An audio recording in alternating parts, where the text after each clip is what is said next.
Hi, welcome to our Hibernate tutorial. In this video session, let us look into one-to-one mapping in Hibernate. Let us see how one-to-one mapping is happening in the Hibernate. Suppose, let us take, we have a table worker in our database. It has fields, ID, name, salary, age, sex, insured, and so on. It's not a good idea to have n number of fields, n number of columns for a database table. In such case, we can keep the primary fields, primary columns, and the remaining columns. With the remaining columns, we can create another table. See, we have created one more table, worker info. We are having only the primary columns, primary information, and the remaining information we are storing in a different table. By establishing a relationship between these two tables, we can make the use of both of the tables. So by having one-to-one mapping, we can achieve this. Let us see how we can do it programmatically. We have two Java persistence classes, worker and worker info. And worker info has the fields info ID, age, sex, insured, and having the setters and getters. And if you see the HBM file, it has the usual attributes, usual tags. Well, Hibernate mapping is a root element, and here the class, it is to specify which Java persistence class is mapped to the database table. And this is the table. This ID, it is to this element is used to map the persistent class field to the database primary key. This name refers class property. If you see info ID, this is the property. Type refers the data type, which will be converted to SQL data type. Column refers the column in the database.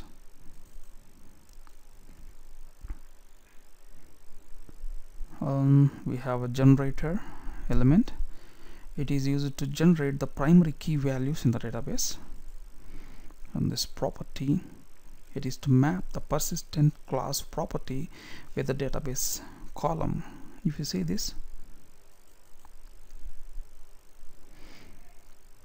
it is nothing but the property in the class, and the column is nothing but the database table column. So we are mapping these two by means of this property element. Of course, we can specify the length, but it is not mandatory. And if you come here for the worker class, we have ID, name, and salary, and also we are having the worker info. We have the worker info reference, and we have provided the setters getters including this worker info. And coming to the HBM file, one thing we should actually, we can make the one-to-one mapping by means of one-to-one tag, also by means of many-to-one. By means of many-to-one also we can achieve the one-to-one mapping. Well, let's see. we have the one-to-one element here, name refers to the reference variable. Class is which we are going to map worker info, this one, and constraint with the value true. This constraint attribute creates a foreign key constraint to the primary key of the table worker. And cascade all, it persists the child class objects in the database. It's nothing but it persists the worker info class objects in the database. If you come here, we can try this one also, many to one. It is also used to establish relationship between the tables. The name contains a property in the parent class. Parent class means worker info, the reference variable. Well, the column is nothing but the database column name. The unique equal to true. This is to restrict only one parent class object to associate on only one child class object. To restrict that condition, we will use this. We are specifying the mapping class worker info, this one, and cascade all. As we said previously, it is to persist the child class objects in the database. So this is it.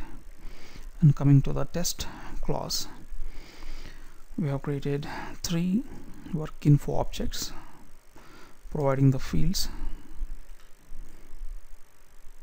1 10 male true, insurance true, and second one is female, third one is female, and we have 3 worker objects. We are passing information, first information, second information, third information objects here, and we are beginning the transaction, and we are just saving the workers. We are not saving the worker info objects, we are just saving the workers. So by means of this cascade all attribute, worker info objects will be saved in the database, and we are committing the transaction, and we are closing this, and we are just printing one simple message on the console. Let's run and make it sure.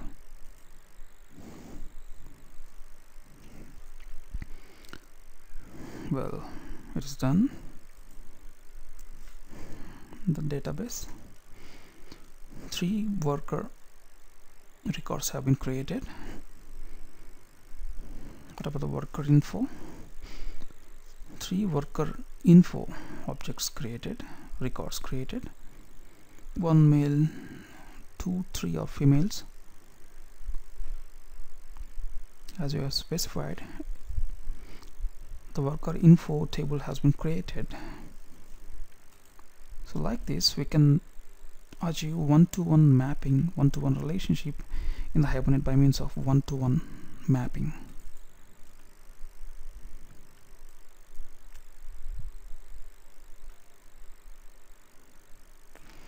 You see here,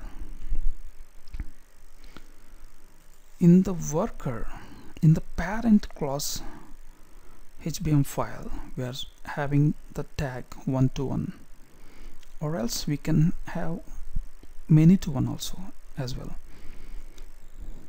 Let us see.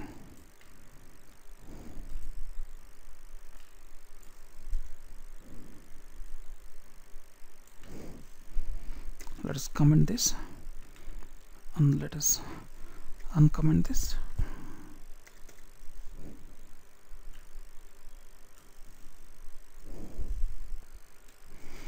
And let us drop the tables in the database.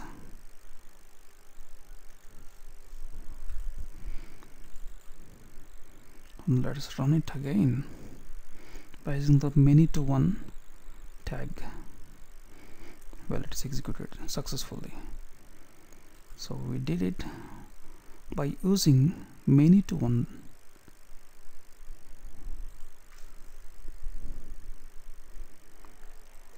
Well, everything is perfect.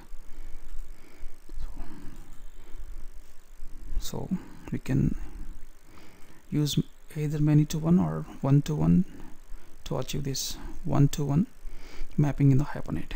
Thanks for watching.